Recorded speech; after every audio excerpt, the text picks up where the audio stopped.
bendiga de una manera súper especial. Bienvenidos mis suscriptores a este canal Siempre Oso. Aquellos que están aquí por primera vez, le invitamos que se suscriba, comente, active la campanita y comparta. Haga lo mismo en el canal de Steven Javier Pérez. Escuche esta poderosa enseñanza respondiendo 10 preguntas a los suscriptores. No se puede jurar, así que escucha esto. Dios les bendiga de manera muy especial, amados hermanos. Hoy estamos aquí, en esta ocasión fuera de cabina, a los fines de dinamizar el contenido que le llevamos, nunca sin perder la esencia. Entonces hoy tenemos unas 10 preguntas que le vamos a hacer aquí a nuestro compañero, el más arcaico de todos, y esperamos que ustedes permanezcan ahí para ver cómo esto le puede servir de bendición. Hermano Steven Javier Pérez. Dios te bendiga, Israel. Dios te bendiga, ¿cómo estás? Estamos bien, siempre fuertes. Todo bajo control, todo bajo control. Bajo control, a responderle aquí a nuestros suscriptores sus 10 preguntas. Me dicen que tú no comes chicharrón. Yo no como chicharrón. Pero está bien, por ese tema le damos ahorita. La primera pregunta dice Mateo 5:33, Santiago 5:12. Dice, no juréis. ¿Qué quieren decir realmente estos dos textos? Bueno, los textos son paralelos, hablan de el hablar verdad. La Biblia dice, no perjurarás. Y incluso Cristo recalca y dice, pero yo os digo que no juréis ni por el cielo, ni por la tierra, ni por nada. Lo que Cristo está haciendo claramente una alusión es de que literalmente el pueblo en aquel entonces era muy dado a jurar y juraba para todo lo que hacía, entonces no cumplía. Por eso se llamaba perjurar, juraban y fallaban, eran jurar en falso. Cristo, conociendo esto, le enseña a sus discípulos y a todos los que escuchan, le enseñaba una palabra, y era que nuestro hablar debe ser sí, sí. Nosotros vemos aún en estos tiempos que hay cristianos que para poder creerle tienen que prometer, tienen que jurar y tienen hasta que arrodillarse y besar a la Virgen María para uno poder creerle. Sin embargo, Cristo, esto es lo que estaba corrigiendo. Cristo dice, si el cristiano va a hablar, su sí debe ser sí. Que con ello decir yo voy, eso baste, que no haya que jurar. Y dice, no juren, porque Cristo tiene el juramento como una promesa, tanto en nombre de Dios. Incluso jurar en aquel tiempo era mencionando el nombre de Dios, a lo que hay un mandamiento que dice, no tomarás el nombre de Dios en vano. Cristo, conociendo esto, le dice, no juréis por nada, ni por el cielo, ni por la tierra, porque todo, en todo esto, está marcado Dios. Sino que cuando nosotros demos una palabra, que nuestro sí sea sí y nuestro no sea no. Fíjate que aquí literalmente dice, porque lo que más de ahí, de mal procede. No sea que, por ejemplo, y no quita de que si tú das un sí puedas fallar. Ahí solamente tienes que disculparte o algo. Pero cuando hay un juramento, usted está diciendo que tiene que cumplirlo, llueve, trueve o vente, porque el nombre de Dios está de por medio. Eso es muy peligroso. Deberíamos dar un estudio con más luz de esto. Sobre ese particular, ¿no? Mira, aquí hay otra interrogante, que valga la redundancia, es interesante porque dice, ¿es pecado vender todos los días comida o toda la semana comida a altos precios en la iglesia, aun cuando son los hermanos que dan los aportes o que llevan los diferentes platos que se venden? Eso pasa en una congregación y un hermano pregunta si eso es... Qué bueno que no dijiste su nombre. Vamos a dejar esa hermana anónima. Pero yo creo que es un abuso. Les explico culturalmente lo que pasaba. Recuerdan que Cristo entró al templo y le llamó cueva de ladrones. ¿Por qué le llamó cueva de ladrones? ¿Eran porque vendían? No. En los atrios del templo siempre se vendía. Siempre se vendía comida. Incluso se vendía a un más bajo precio. ¿Para qué?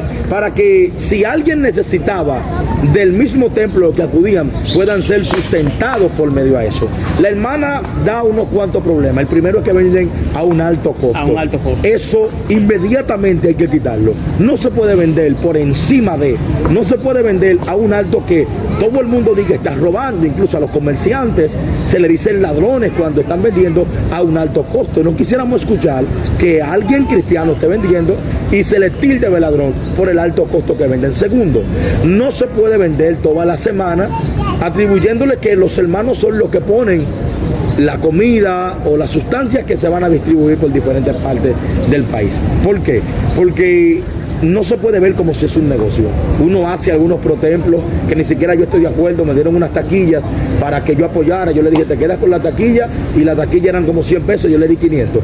Porque para mí, hoy se ha enseñado en las iglesias que para un hermano poder aportar, hay que presentarle un saco de arroz o algo de por medio. No, el hombre de Dios tiene que aportar para lo de Dios sin esperar recibir nada a cambio, sin rifas y sorteos, aportar, porque esto es lo conveniente para el pueblo del Señor. Moisés dijo, traigan, no tengo una taquilla para un abanico, no, es dar, el pueblo de Dios tiene que dar. ¿Cuál debería ser el precio? Por ejemplo, aquí en Santo Domingo, el precio, una iglesia que dio una actividad y está vendiendo comida, el precio normal, tú que conoces los precios aquí en Santo Domingo, ¿cuál sería el precio asequible, el precio ejemplar, ideal? No, lo que no puede sobrepasar el de los impíos. Si el impío vende a 150, hasta con 145 que usted lo vende, el impío va a notar eso y va a decir, allá se cuestan 5 menos. Nosotros, principalmente los dominicanos, por $1 cruzamos la calle. ¿Y eso no es una actitud mercadológica para atraer más a la persona? No, porque lo que nosotros estamos cuidando no es el ganar cliente, estamos cuidando el que tilden los pastores o las hermanas que están vendiendo ahí de ladrones. Pero el punto que yo veo grave aquí es literalmente es que es toda la semana. No se puede ver la congregación como si es un negocio.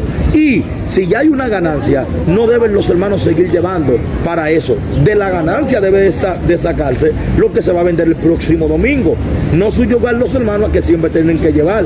Y si lo están haciendo voluntariamente, pues síganlo haciendo. No hay problema con eso. Pero te quiero aclarar algo. Las ventas manténganla lejos del templo. No se me paren frente a la iglesia o en medio de un culto, el culto en su buena y los hermanos vendiendo, porque eso literalmente en la escritura está prohibido. Y vender a alto costo te hace llamar cueva de ladrones. Tengan cuidado con eso, aporten voluntariamente. Amén. Luego del levantamiento de la iglesia fue levantada. ¿Considera usted, hermano Steven, que habrá salvación para los gentiles? Hay muchos maestros que implican que solamente eso será para Israel. La salvación después del levantamiento de la iglesia solamente recaerá sobre Israel. Ahora, ¿habrá salvación para los gentiles después del levantamiento de la iglesia?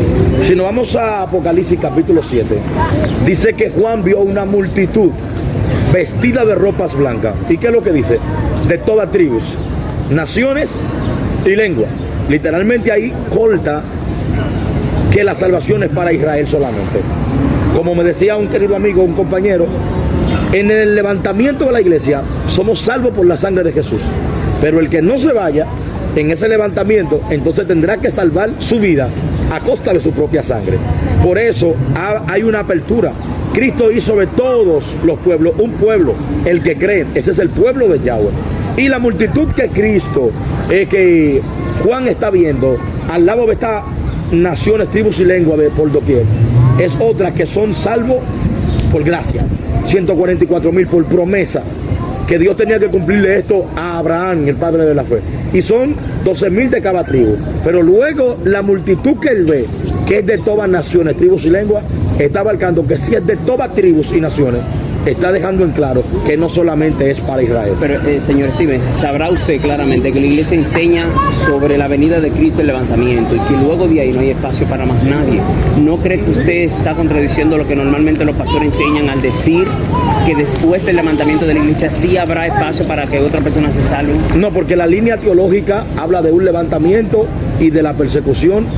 Esa es la línea teológica. Ahora, han surgido diferentes clases de maestros que han quitado el levantamiento de la iglesia, no creen en el levantamiento secreto, no creen en la venida de Mashiach, y eso es otra línea de pensamiento. Nosotros nos basamos en la línea teológica, literalmente expresa y enseña que es el levantamiento de la iglesia, el anticristo en su persecución, la venida pública de Mashiach, acabar con el anticristo, según Tesalonicenses capítulo 2, verso 3 en adelante, que lo matará con la espada que sale de su boca. Ese es el orden de lo que lleva. Entonces, ¿habrá salvación para los gentiles? Habrá salvación para los gentiles. Ahora bien, hay muchas personas que se alegran por esto, y quiero darle un consejo. No crea que usted pueda salvarse llevando la vida por Jesús. Asegúrese en el levantamiento, viva una vida recta y firme para poder asegurar su salvación. No hay nada más seguro que irse en el levantamiento de la iglesia. Esa es la salvación que Dios ha provisto para cada uno de nosotros. Los jóvenes pentecostales en la República Dominicana tienen la costumbre tradicional dentro de los evangélicos de ir a los montes. Ellos van a los montes a orar, dicen, no, que voy para el monte. ¿Ha ido usted al monte algún día? Sí. Usted, bueno, se ha unido a ese tipo de costumbres, ese tipo de formas. Ahora bien, hay pastores que enseñan que la Biblia prohíbe literalmente ir a los montes igual que antes. ¿Considera usted que la Biblia lo prohíbe o la Biblia lo afirma? La Biblia ni lo prohíbe ni lo afirma. Nosotros tenemos... O sea, usted dice la Biblia no afirma que la gente vaya a los montes. No, no afirma. Nosotros ¿Y por qué usted ha ido a un monte? Bueno, porque en el monte no tenemos ruido, En el monte no va un hermano tocándonos la puerta, en el monte no van hermanos que se quieren apartar en la iglesia. Y nosotros tenemos eso porque Moisés y Aarón eran dos hombres de Dios. Aarón buscaba a Dios en el templo, pero Moisés lo buscaba en los montes, en la montaña. Y la revelación está clara, que de Moisés fue mucho más cercana que la de Aarón. Por eso yo respeto la gente que se forma en los templos, pero también deben respetar la gente que busca a Dios en los templos. Y yo puedo ser testigo ocular y evidente que en los montes tú recibes algo que no sea que se debe. O sea, usted está diciendo que en los montes se recibe más que dentro de la misma iglesia. No digamos más, pero hay una búsqueda que es intensa. Por ejemplo, puedo explicar algo. Yo todos los meses he apartado 3 días para consagrarme en montes. Y yo ayunaba todos los meses 3 días de ayuno consecutivo. Amado, y cuando yo fui a un aposento alto, ¿no?, que yo hice 3 días, eso fue un cachurro, eso fue sencillo, yo no sentí la guerra, no hay mosquitos que no te dejan dormir, pude dormir en el aposento, yo nunca hubiese dormido en los montes, hay aguacero a la intemperie, hay un frío a la intemperie, y yo creo que el sacrificio es mayor, y al un sacrificio ser mayor, yo creo que la gloria también debe ser mayor. Y esto, por eso te dije que no hay nada que afirme ni que niegue. Pero si nos vamos en un recuento histórico, Moisés conoció a Dios en el monte. Jacob vio la visión de los ángeles que subían y bajaban en el monte. Jacob luchó con el ángel desde que se alejaba la multitud y se va al monte. Ezequiel en el monte. Isaías en el monte. Cristo nace en el monte. Muere en el monte. Subía al monte a orar. Entonces, es algo evidente que no sé, y aún no sé si hay un maestro que pueda explicar cuál es el misterio del monte. Pero de que hay un misterio, lo hay. Ahora, sé que la pregunta surge de que lo prohibieron, porque Cristo dice, vendrá la hora cuando ni en este monte ni en aquel se adorará. Pero ahí el que conoce la historia sabe que los samaritanos tenían 5 dioses que lo adoraban en la montaña. 5 dioses, le debo su nombre porque son en griego, en chino, en arameo y en cosas raras. Pero tenían esos dioses literalmente que ellos lo hacían. Entonces Cristo le dice, ya ni en el monte de Judea, ni en el monte Sinaí, ni en el monte de Samaria se adorará, sino que donde quiera que los hermanos levanten manos santas, sin y sin contienda, allí estará Dios en medio nuestro, porque el Padre tales adoradores busca que le adoren en espíritu y en verdad. ¿Usted cree en el bautismo? En el bautismo, sí, ¿usted cree que en el bautismo de la agua y en el bautismo del Espíritu? Claro. ¿Usted cree que un niño pequeño puede ser bautizado en el Espíritu Santo y danzar y hablar en lengua? Sí, creo. ¿Usted lo cree? Ok, entonces, el bautismo en las aguas, ¿a partir de qué edad debería hacerse? Bueno, el bautismo en las aguas debe ser, bíblicamente, desde que el niño tiene conocimiento. Desde que una persona sabe discernir lo que es bueno y lo que es malo, hay que zambullirlo para que se arrepienta de su pecado. ¿Un niño de 5 años ya sabe lo que es bueno y lo que es malo? Bueno, en la época que estamos viviendo no te sé decir muy claro, pero es posiblemente que ya un niño de 5 a 6 años ya conozca muy bien o vaya entrando. Yo diría ya que a los 7 ya es un niño que conoce la separación entre bueno y malo. ¿Sabe un niño de 7 años que todavía no ha terminado su formación anatómica o cerebral? ¿Usted lo está considerando como ya apto, o sea, responsable a los pensamientos? No, biológicamente no puedes decirlo. Hay niños ya que biológicamente a los 7 ya tienen un cerebro netamente avanzado. Y por eso nosotros, los pastores o pentecostales, principalmente esta denominación, hemos puesto una edad límite que es la de los 12 años. Porque entendemos que a la edad de 12 años el niño no es un niño todavía, sino que entra en la etapa de adolescencia y pubertad, que ahí es donde entra la madurez en esencia del niño. Por eso no es que es una doctrina literalmente, pero es una norma que nosotros hemos puesto de bautizarlo a los 12, porque la madurez o digamos la adolescencia entra en esa etapa, que el mundo ha dado un cambio literalmente grande. En su iglesia, ¿a partir de qué edad lo bautizan? De los 12. Pudiésemos hacerlo antes, no hay problema con bautizarlo a los 10 si el niño es netamente para su edad maduro o de discernir lo que es bueno o malo. Pero nosotros recomendamos que pueden hacerlo luego de los 12, ya que el niño ahí ya entiende cuando tú le dices no, ya ellos saben, de 12 años lo entienden, incluso hasta de 10. ¿Su hijo o hija a qué edad usted lo va a bautizar? Posiblemente a los 12. Posiblemente. Sí, pero sí, como yo conozco las leyes judías, que desde el año 1 se le adapta a un mentor que lo instruya. Si mi niño está preparado aún a los 10, yo veo sumergirlo para que predique. Le damos candela a eso. Pero originalmente, 12 años, hágalo ahí, en Dominicana principalmente, sí. Alguien pregunta, mi abuelo tiene 7 años de cristiano, pero tiene más de 20 años separado en la misma casa. lógicamente está de la esposa, y le dicen que tiene que casarse para ser bautizado, pero él dice que no, porque él no tiene mujer. ¿Qué te aconseja en ese caso? Bueno, ahí solamente necesitamos el testimonio de la esposa. Si están dentro de la casa 20 años y ese señor no ha tocado a su señora, principalmente queremos darle un fuerte abrazo y un saludo especial. Le damos su respeto, queridísimo señor. Si tiene 20 años sin tocar a su esposa, un hombre serio, cibaeño, pero 20 años. La conciencia que es fuerte. Le damos un saludo especial, ¿oíste? Has avergonzado literalmente a Salomón. Lo has avergonzado y lo has ultrajado. Queremos decirte, hombre de Dios y a sus pastores, que solamente necesitan el testimonio de la esposa. Si están divididos dentro de la esposa y no son enemigos y no tienen rivalidad y solamente se tratan como amigos o hermanos dentro de la casa, pues hay que proceder a bautizarlo. Solamente necesitamos el testimonio de la señora. ¿Cuándo fue la última vez que ustedes se acostaron? ¿Hace 20 años? Pues excelente. Pero eso no sería una pregunta muy íntima, una pareja ya de tanta edad. No, porque es un bautismo y para bautizarlo, que vivan dos personas juntas y que dicen que no se tocan, eso es como decir. Señor Steven, hay otra pregunta aquí. A ver, continúe. Pero aún así, mi respeto para ese señor. 20 años. ¿Dónde continencia? Dios. O sea, eso da de notar claramente que usted no podría durar 20 años en una casa viviendo con una mujer sin tocarla. Viviendo con ella, no, fíjate, en su casa sí, posiblemente sí. Exacto. Pero estando ahí y durmiendo juntos, no sé si duermen juntos, no, creo que están separados. Hay que analizar eso. Profundamente, ¿no? ¿Usted considera alguna diferencia entre lo que es el don profético y el ministerio profético? Claro que lo considero. El don profético en la antigüedad era que si yo necesitaba voz de Dios, yo subía donde un profeta. Y muchos lo tildarían en este tiempo de brujería. Pero yo subía donde un profeta y el profeta me hablaba de parte de Dios. Eso era tan activo que Saúl le dijo a Samuel, no te vayas por favor, y se agarró del manto y lo rasgó. Y ahí mismo llegó palabra de Jehová. Eso no estaba planeado, eso no le dijo Dios, eso fue ahí. Le dijo, así como se rasgó mi manto, así se rasga tu reino. Hoy lo quita Jehová. El profeta estaba activo. Cualquiera que le preguntaba, ¿qué dice Jehová?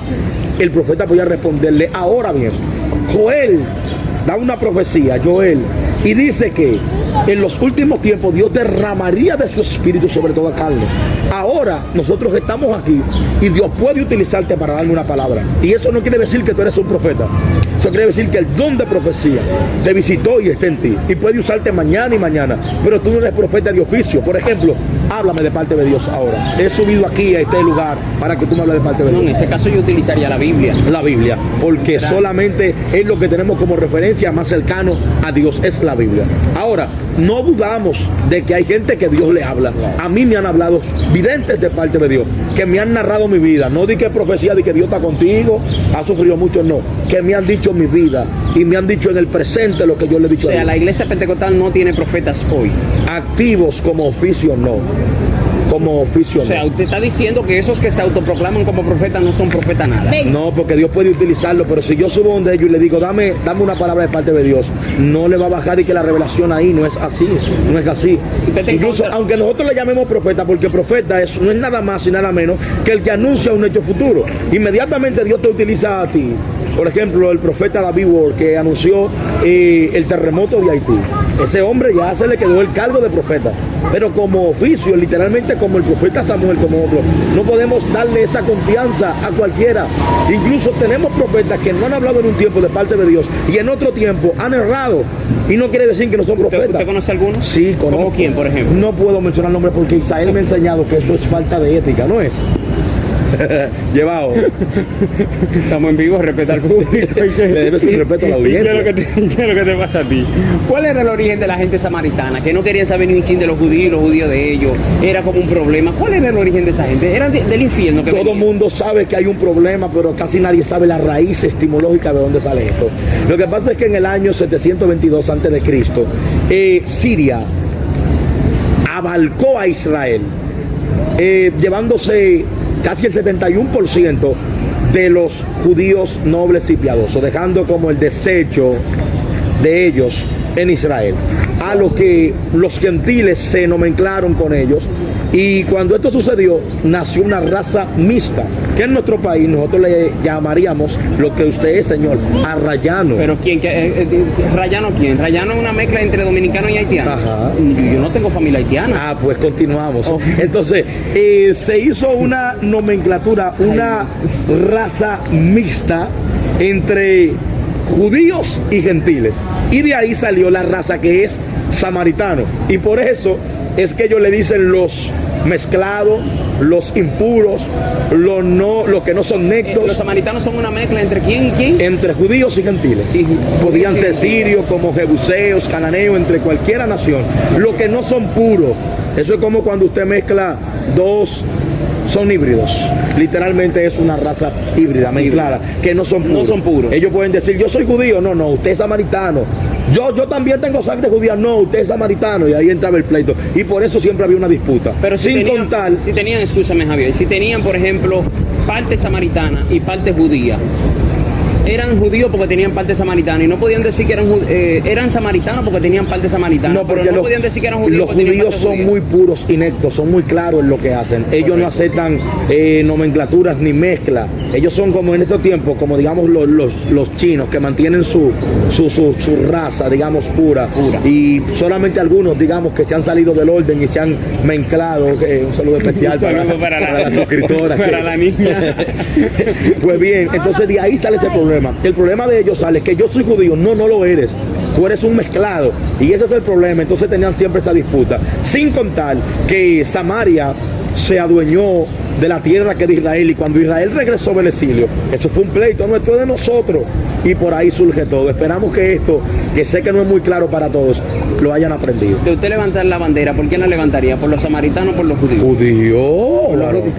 Por los judíos. Por los o sea, judíos. usted desecha públicamente a los samaritanos. No lo desecho, sino Pero que la raza pura de Yahweh son los judíos en esencia. Aunque ya eso, en el Brit Hadashah, en el nuevo pacto, ya no nos abarca porque nosotros somos gentiles. Yo mismo me estoy descalificando. Ahora, Cristo hizo de los dos pueblos una nación espiritual. Nosotros somos también Israel espiritual. Israel Bendito espiritual. sea Israel. ¿Usted está de acuerdo con las agujas de acupuntura?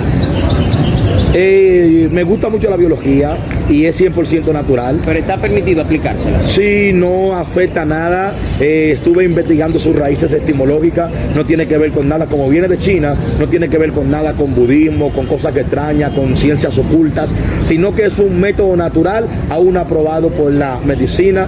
Relaja todo el cuerpo, quita el estrés, cualquier dolor. Eso es altamente medicinal. ¿Qué es una aguja de acupuntura? Son unas agujas muy finas que la llevan a los puntos de descanso que tiene el cuerpo. El cuerpo tiene puntos exactos donde tiene estrés. Para eso hay masajes y para más profundo ellos clavan la aguja en donde está concentrado el estrés y eso se disipa por todo el cuerpo, a lo que el cuerpo tiene autodefensas que puede exterminarla literalmente. ¿Y un masajito no resolvería el problema? Sí, un masajito es bueno, pero es que tú sabes que la carne débil. ¿Usted no está de acuerdo con los masajes? Sí, estoy de acuerdo con los masajes, pero yo no me le desnudaría a nadie para que me dé un masaje en mis glúteos, en mis partes sensibles, en mi pecho. Imagínense que incluso yo tengo que hacerme ciertas cosas en mi cuerpo y no he ido al médico porque fui a llevar a algunas personas al médico, tales como Omar, Miguel, entre otros, mi esposa, y siempre la enfermera me conoce y me dice, Steven, Dios te bendiga. No quisiera yo que me toque algún análisis minucioso en mi cuerpo y tenga yo que enfrentarme a una enfermera que me conoce, que me ve, que me sigue. Le daría vergüenza. Pero ya yo tengo vergüenza. Es un asunto de vida y muerte, pero ¿usted no cree? Pero que me atienda un macho mejor. Ok, vamos a ver. María Palacio dice, ¿por qué cuando visito a mis hermanas me da mareo y náuseas? ¿Estará el diablo metido en esa casa? María Palacio, Dios te bendiga, fiel suscriptora a ella, muy buena. Dios te bendiga, María Palacio. Le da mareo, se pone mala cuando visites a casa. No tenemos nada bíblicamente que hablarte concerniente a esto, pero puedo decirte algo en la guerra espiritual. Yo, por ejemplo, tengo detectores cuando hay guerra espiritual. A mí no me duele nada nunca, gracias a Dios. Pero cuando llego a ciertos lugares que me da un dolor de cabeza de acá a acá, esto la teología tal vez no la va a probar, esto ya experiencias empíricas literalmente. Cuando yo siento un dolor de cabeza acá, yo sé que hay guerra y sé que hay batalla. Hay otros que sienten que el pecho se le va la respiración, se sienten agitados, y eso es guerra espiritual que se va reprendiendo. Tu hermana son apartada del camino. Puede ser que haya alguna influencia. Acuérdate que hay unos rayines que vienen sobre ella de tiempo en tiempo. ¿Y qué yo te recomiendo? Que ores. Al entrar ores, al salir ores. Ores por tu hermana, y quién sabe si Dios lo que te está dejando sentir es la mala vibra, la mala influencia que posa sobre tus hermanas. No quiero que actúes de forma hostil sobre ellas, que vayas a tratarla como que no sé si están endemoniadas o algo parecido, sino que mantengas con mucho cuidado, aun sin que ellas se den cuenta de esto, y puedas orar de forma literal. No suelta la Santa Marta en Anaísa, no, sino que Dios te está mostrando algo en tu cuerpo para que posiblemente ores y reprendas en algo que está rodeando o merodeando la casa de tu hermana. Dios te bendiga, María Palacio, y es lo más que te puedo decir concerniente a este tema. Steven Javier Pérez, última pregunta. ¿Picapollo, Yaroa o Chimi? Yaroa. Yaroa.